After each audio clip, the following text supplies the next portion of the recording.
Assalamualaikum warahmatullahi wabarakatuh. Selamat pagi semuanya. Selamat berjumpa kembali dengan saya di mata kuliah metodologi penelitian. Pada kesempatan pagi hari ini, kita akan kembali membahas tentang topik-topik yang akan kita kaji dalam metodologi penelitian. Pada dasarnya, pada pertemuan kali ini kita akan melanjutkan pertemuan sebelumnya. Kalau sebelumnya kita fokus membahas bab 1, pada hari ini, pada kesempatan hari ini kita akan fokus membahas bab 2, khususnya tentang kajian teori. Mahasiswaku sekalian yang berbahagia, sebelum kita memulai kuliah kita pada pagi hari ini, izinkan Bapak untuk menyampaikan sebuah pantun. Pantunnya yaitu beli ragi di pasar Lemukutan, di pasar Lemukutan ketemu dengan Vino G. Bastian. Selamat pagi Bapak ucapkan, selamat bergabung di mata kuliah metodologi penelitian. Rekan-rekan mahasiswa, apa itu bab 2? Ada yang tahu bab 2 isinya apa saja? Ya, isi bab 2 itu sangat beragam ya. Setidaknya itu ada 3-4 hal yang harus ada dalam bab 2. Itu tergantung pada jenis penelitian apa ya. Yang pertama, misalnya kita melihat penelitian kualitatif. Dalam penelitian kualitatif itu setidaknya ada 3 aspek yang harus ada dalam bab 2.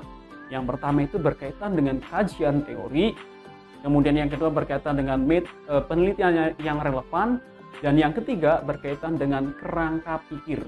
Ya. Itu untuk penelitian kualitatif.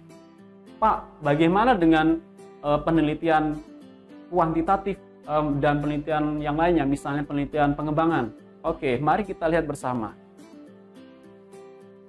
Untuk penelitian kuantitatif dan pengembangan atau R&D, ada 4 hal, ada 4 aspek yang harus ada di bab 2.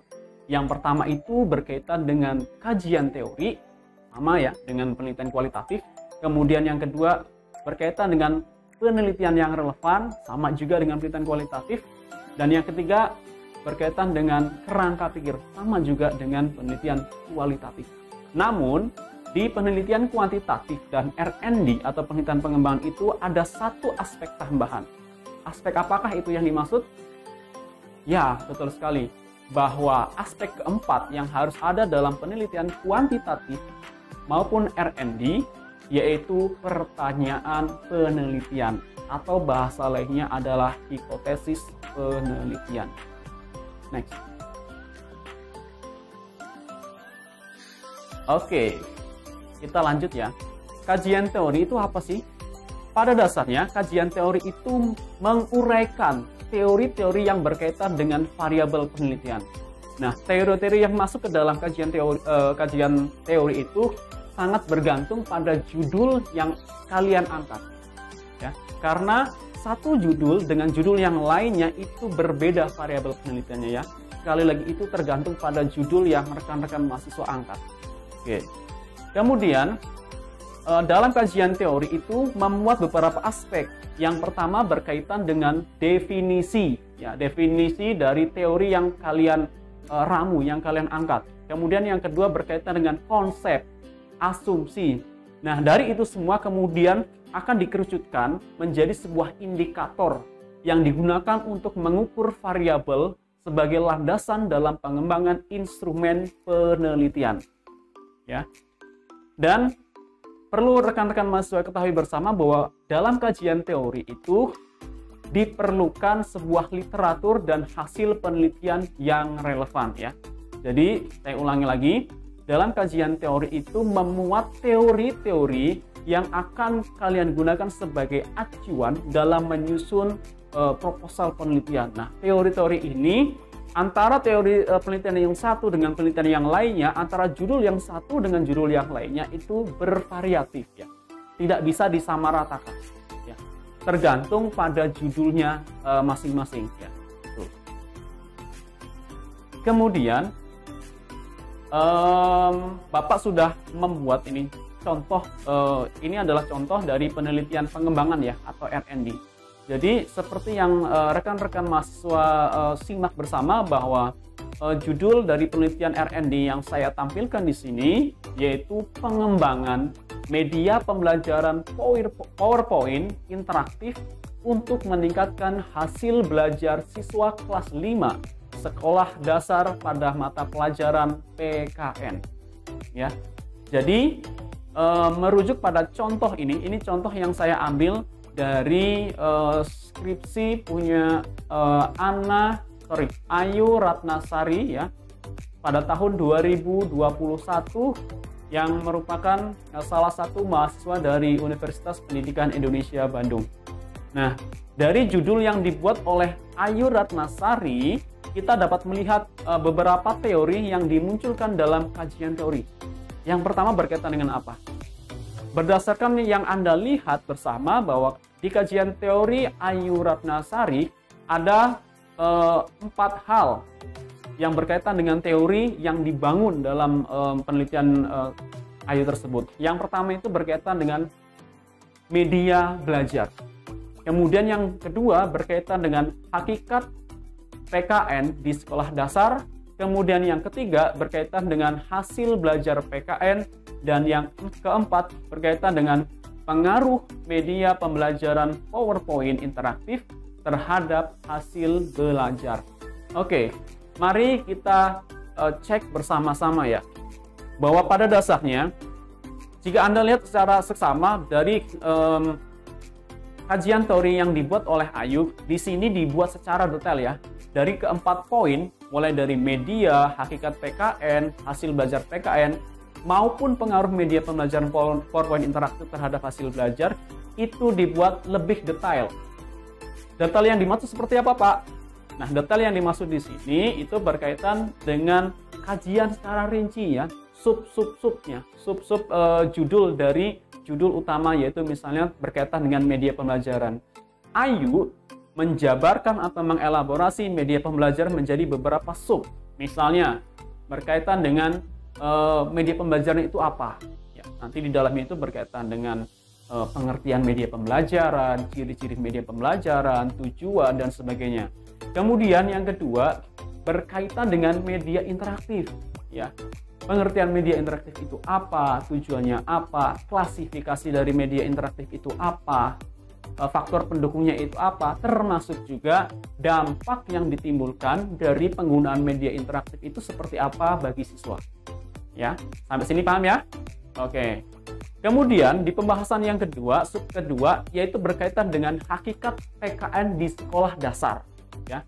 Nah, hakikat PKN di sekolah dasar ini mencakup, kalau dari punyanya Ayu Ratnasari di sini hanya menampilkan satu ternyata, pengertian PKN di sekolah dasar. Nah, jadi meskipun kita melihat contoh ini, tapi Anda juga dituntut untuk kritis ya.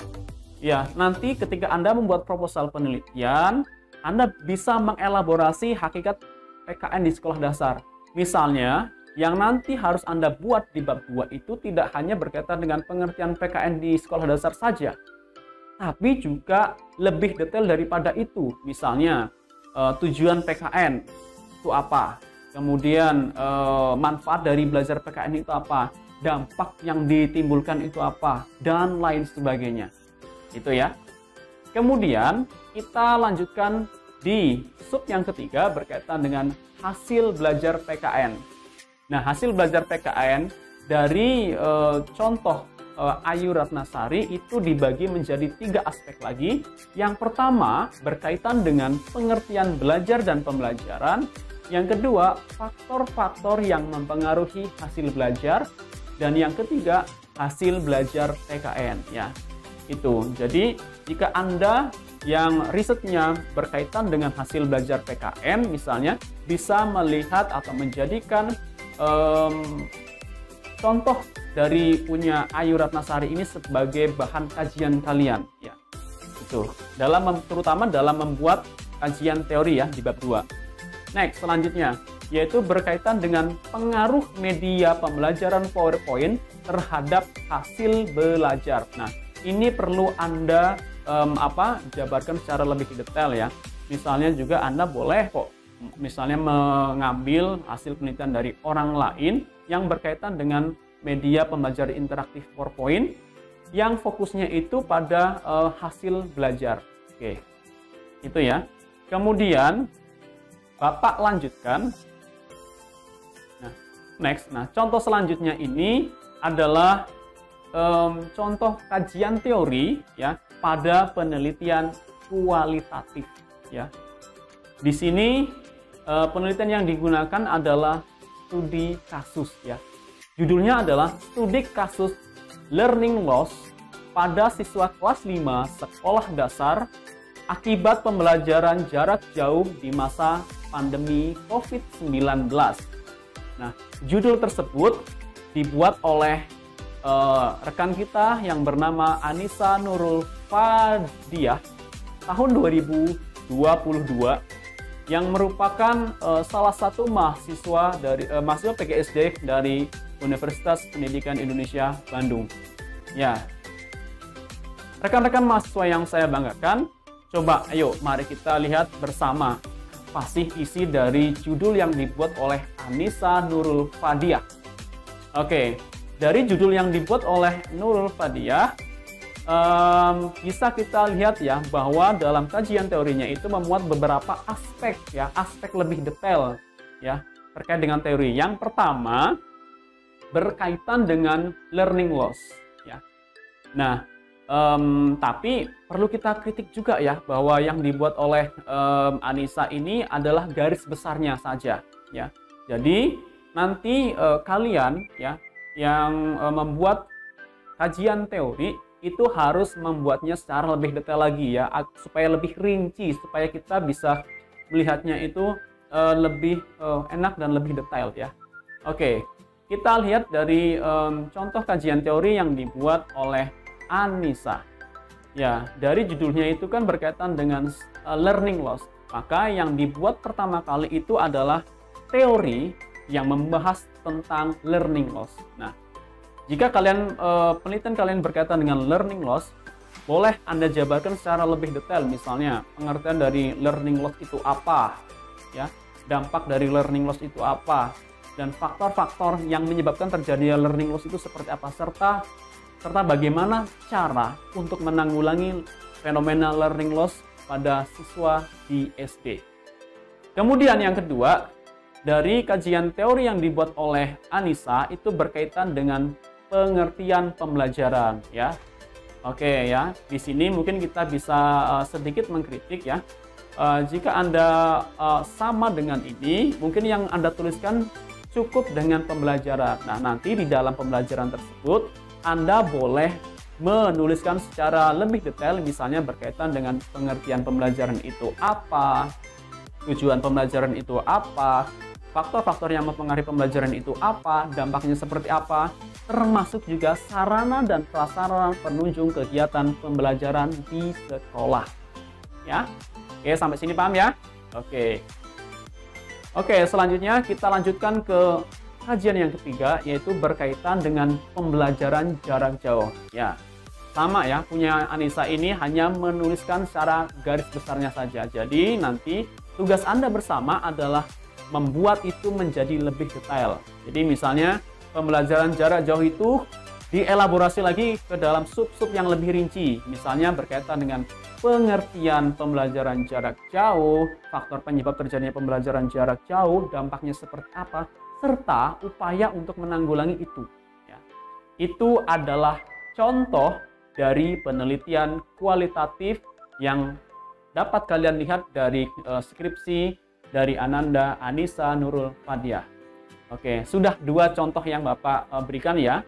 Yang pertama tadi berkaitan dengan pengembangan PowerPoint interaktif, kemudian yang kedua ini berkaitan dengan learning loss. Oke. Selanjutnya Bapak akan menampilkan satu contoh ya, penelitian kuantitatif ya. Penelitian kuantitatif itu banyak ragamnya. Nah, pada kesempatan pagi hari ini Bapak menampilkan salah satu jenis dari penelitian kuantitatif, yaitu penelitian eksperimen.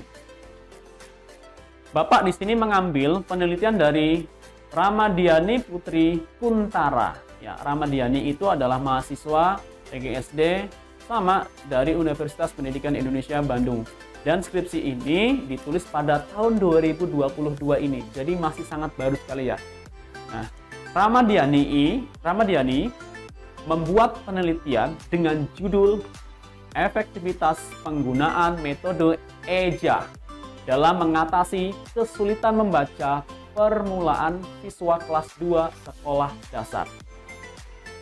Oke.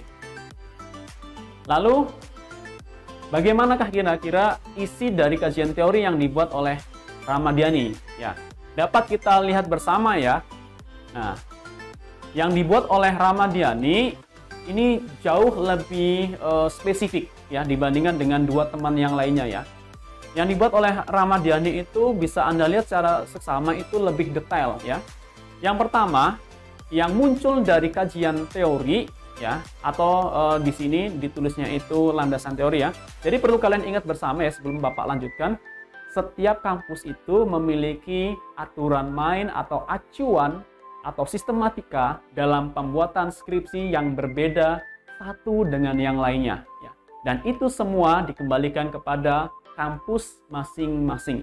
Karena setiap kampus pada dasarnya memiliki hak prerogatif untuk mengatur aturan main yang berlaku di kampus tersebut, termasuk dalam hal penulisan proposal skripsi. Oke.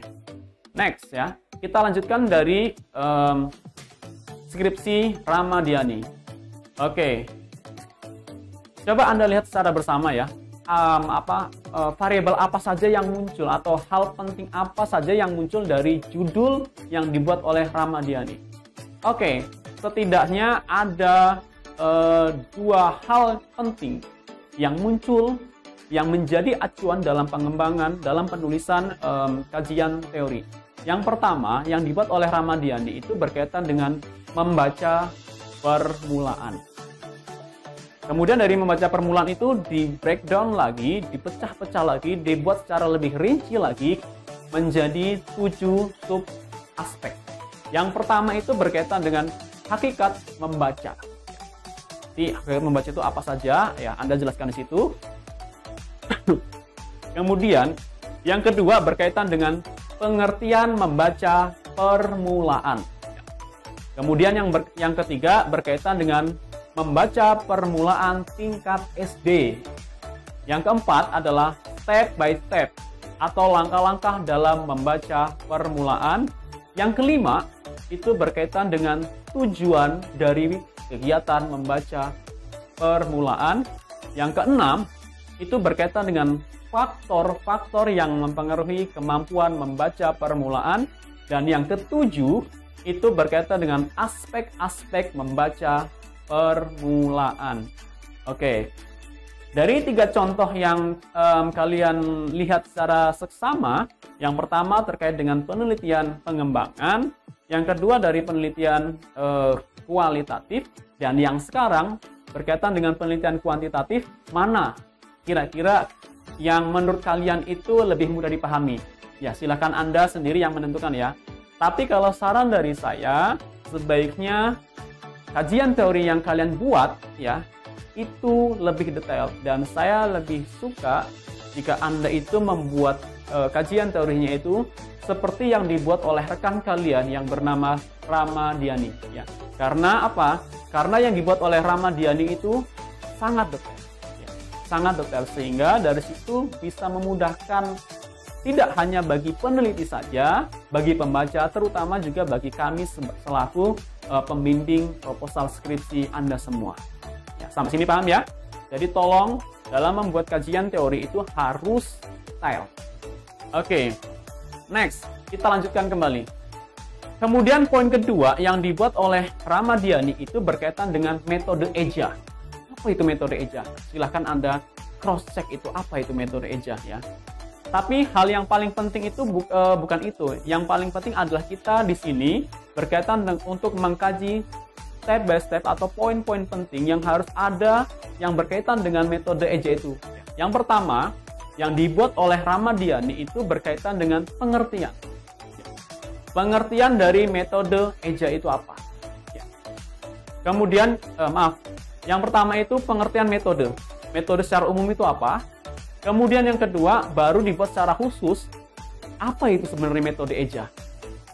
Setelah itu dibahas secara tuntas, terutama dengan mengutip pendapat-pendapat dari ahli, kemudian diketahui apakah itu sebenarnya metode eja. Nah, setelah dua tahapan tersebut selesai, langkah ketiga yang dilakukan oleh Ramadhani adalah melakukan kajian terkait dengan langkah-langkah dalam mengimplementasikan metode eja. Kemudian yang keempat itu berkaitan dengan kelebihan serta kelemahan dari metode eja itu sendiri. Nah, oke, rekan-rekan mahasiswa yang berbahagia, sampai sini kalian paham? Oke, mudah-mudahan apa yang Bapak sampaikan bisa mencerahkan kalian semua ya. Oke. Oke, next. Rekan-rekan mahasiswa yang berbahagia, kalau Bapak simpulkan secara lebih rinci isi dari kajian teori, yang pertama itu berkaitan dengan teori. Teori yang kalian munculkan, ya, yang kalian munculkan di kajian teori itu harus jelas. Siapa penulisnya, tahun berapa, isinya tentang apa, ya. Gitu. Kemudian hindari konsep yang jauh relevansinya dengan variabel. Ya, ingat, kita hanya fokus pada variabel dalam sebuah proposal penelitian ya. Variabel itu dilihat dari apa? Dari judul yang rekan-rekan mahasiswa buat ya. Jangan sampai konsep atau teori yang kalian buat, yang kalian masukkan ke dalam kajian teori itu melenceng dari judul ya. Melenceng dari tujuan yang ingin kalian kaji dari proposal skripsi kalian. Oke. Kemudian kajian teori itu pada dasarnya juga bisa dari berbagai macam hal ya, bisa kalian dapatkan dari berbagai macam hal, baik dari hasil penelitian, baik dari jurnal ya, terutama jurnal-jurnal yang sudah terakreditasi ya, maupun dari majalah ilmiah. Oke, kemudian yang keempat, kajian teori itu juga berasal dari buku teks ya. Banyak sekali buku-buku yang membahas misalnya tentang metodologi penelitian ya. Dari peneliti satu atau dari penulis satu dan penulis yang lain itu berbeda-beda. Nah, disitulah kalian dituntut untuk mampu meramu pendapat-pendapat dari ahli, disaripatikan dan diambil simpulannya sehingga dari saripati itu muncul simpulan dari kalian masing-masing ya. Selanjutnya, sumber bahan yang dijadikan sebagai acuan dalam pembuatan kajian teori itu harus mampu dipertanggungjawabkan ya secara ilmiah. Oke, dan yang paling penting, salah satu poin yang paling penting dalam membuat kajian teori adalah kemuktahiran atau kebaharuan. Ya, misalnya Anda menemukan sebuah buku yang berkaitan dengan strategi pembelajaran atau misalnya metode eja. Buku tersebut ditulis pada tahun 1991. Nah, kemudian ketika kalian main atau berkunjung ke sebuah perpustakaan daerah misalnya atau ke perpustakaan kampus, kalian menemukan orang lain yang menulis eja gitu ya, dengan tahun yang lebih baru. Nah, tahun yang lebih baru itulah yang sebaiknya Anda gunakan sebagai acuan dalam membuat kajian teori. Oke.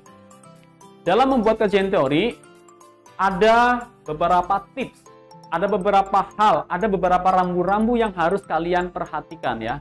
Yang pertama itu berkaitan dengan penomoran ya. Jadi penomoran dalam karya ilmiah ya seperti skripsi itu tidak sembarangan, tidak asal membuat, tapi harus sudah punya pedomannya. Dan sekali lagi saya tekankan bahwa pedoman antar satu kampus dengan kampus yang lain itu berbeda satu dengan yang lain. Nah, khusus kampus kita ya, itu yang pertama penomorannya dimulai dengan A. Setelah A kemudian 1, setelah 1 A kecil, kemudian 1 kurung, kemudian buka tutup kurung A, selanjutnya adalah buka tutup kurung 1, dan yang terakhir adalah I. Ya, paham ya sampai sini ya? Ya, saya rasa Anda semua sudah paham karena Anda sudah melihat sistematika proposal di kampus kita. Oke, kemudian yang kedua, dalam menulis kajian teori, saran dari Bapak, sebaiknya teori-teori yang kalian gunakan itu minimal ya berasal dari 3 pendapat ahli. Ya, saya ulangi, 3 pendapat ahli. Ya, nah dari 3 pendapat ahli itu ya yang kalian cantumkan atau kalian tulis di bab 2 itu, jangan lupa untuk diambil saripatinya. Jangan lupa untuk diambil simpulannya. Jadi misalnya pendapat A tentang metodologi EJA tentang metode EJA itu seperti apa, pendapat si B tentang metode EJA seperti apa, pendapat si C tentang metode EJA seperti apa. Nah, di sini Anda itu boleh mensaripatikan ketiga pendapat itu menjadi pendapat yang baru sesuai dengan yang Anda pahami. Atau yang kedua, yang bisa Anda lakukan adalah dengan sepakat atau setuju dengan salah satu pendapat yang diutarakan oleh salah satu penulis ya, sesuai dengan pemahaman yang Anda pahami. Kemudian yang ketiga, gunakan kata atau kalimat yang sesuai dengan EYD. Apa itu EYD? Ejaan yang disempurnakan. Oke. Dan yang perlu kalian ketahui juga, satu paragraf wajib memiliki satu topik atau satu ide pokok ya. Dan minimal dalam pembuatan satu paragraf itu minimal terdiri dari 3 kalimat. Saya ulangi, dalam membuat satu paragraf itu wajib memiliki ide pokok ya atau pokok kalimat ya. Nah, dalam sebuah paragraf itu minimal terdiri dari berapa? 3 kalimat. Oke. Selanjutnya, kutipan ya. Dalam pembuatan kajian teori itu kita biasanya menemukan ya ada setidaknya 2 hal. Yang pertama, ada yang orang ketika menulis pendapat ahli itu singkat ya, karena dia mampu mensintesa atau mensaripatikan pendapat tersebut. Atau itulah yang disebut dengan pendapat tidak langsung. Tapi kalau pendapat langsung itu Anda mencatat kembali pendapat yang diutarakan oleh ahli plek atau sama seperti yang ada di dalam buku atau jurnal atau beberapa sumber yang relevan lainnya ya. Nah, untuk memahami lebih detail terkait dengan penulisan kajian teori ya, Bapak akan memberikan contoh ya. Oke, yang pertama ya, Bapak ulangi lagi. Yang pertama, dalam penulisan kajian teori itu minimal ya dalam satu subbab, misalnya ini tentang tujuan IPS, itu harus ada setidaknya minimal berapa? Ya, 3 pendapat ahli. Oke, coba rekan-rekan mahasiswa semua pelajari dari tujuan IPS itu. Ada berapa pendapat? Coba hitung. Ya, mari kita cross-check bersama-sama ya. Yang pertama, ya, ada pendapat dari siapa? Triyanto. Ya, Triyanto menuliskannya pada tahun 2010. Kemudian yang kedua dari siapa? Betul, dari Alma yang menuliskannya pada tahun 2011. Dan yang ketiga itu pendapat dari Gross ya, yang ditulis kembali oleh Solihatin ya pada tahun 2007. Oke, itu ya. Yang pertama itu harus memiliki setidaknya 3 pendapat ahli. Oke. Terus yang kedua apa? Harus ada simpulan. Oke, simpulannya mana, Pak? Nah, di sebelah yang warna kuning ya, yang centang itu barusan, itu adalah contoh simpulan atau saripati dari 3 pendapat yang diutarakan di situ. Baik dari pendapat Triyanto, baik dari pendapat Alma, maupun dari pendapat Gross yang dituliskan oleh Solihatin ya. Jadi saya ulang lagi, Anda boleh meramunya dengan bahasa sendiri menjadi sebuah simpulan, atau Anda juga boleh merujuk kepada salah satu pendapat ahli yang kalian lebih suka atau yang kalian lebih sreg dengan pendapat tersebut. Oke. Kemudian yang ketiga, kata atau kalimat yang ada di dalam kajian teori itu harus sesuai dengan EYD. Oke. Saya rasa kalau berkaitan dengan kalimat yang sesuai dengan EYD itu kalian semua sudah paham ya. Oke, next kita lanjut. Yaitu berkaitan dengan kutipan. Nah, kutipan yang lebih dari 5 baris ditulis 1 spasi. Ya, saya ulangi lagi. Kutipan yang panjangnya lebih dari 5 baris itu harus ditulis dalam 1 spasi. Oke, rekan-rekan mahasiswa yang berbahagia, coba Anda lihat bersama.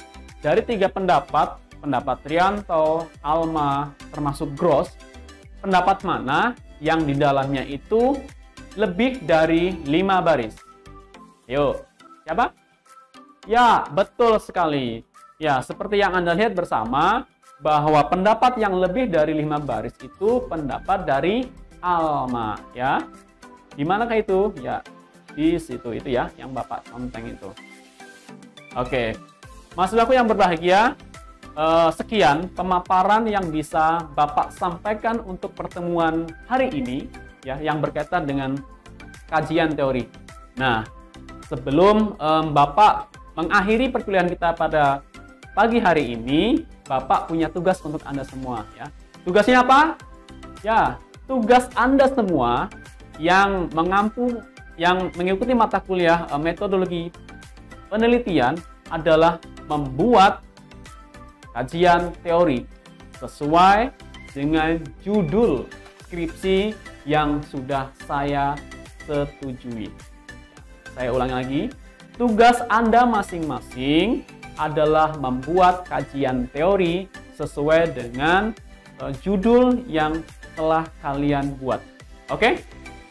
Ya, mungkin itu yang bisa Bapak sampaikan. Oh ya, sebelum kita akhiri perkuliahan kita pada pagi hari ini, ya, kalau sebelumnya Bapak berpantun, untuk mengakhiri perkuliahan hari ini pun Bapak punya 1 pantun untuk kalian. Jalan-jalan ke Surabaya, ya, tidak lupa membeli makanan. Demikian presentasi dari saya. Jika ada salah kata, mohon dimaafkan. Sekian presentasi dari saya. Mohon maaf jika banyak kekurangan. Saya akhiri. Billahi taufiq wal hidayah. Wassalamualaikum warahmatullahi wabarakatuh.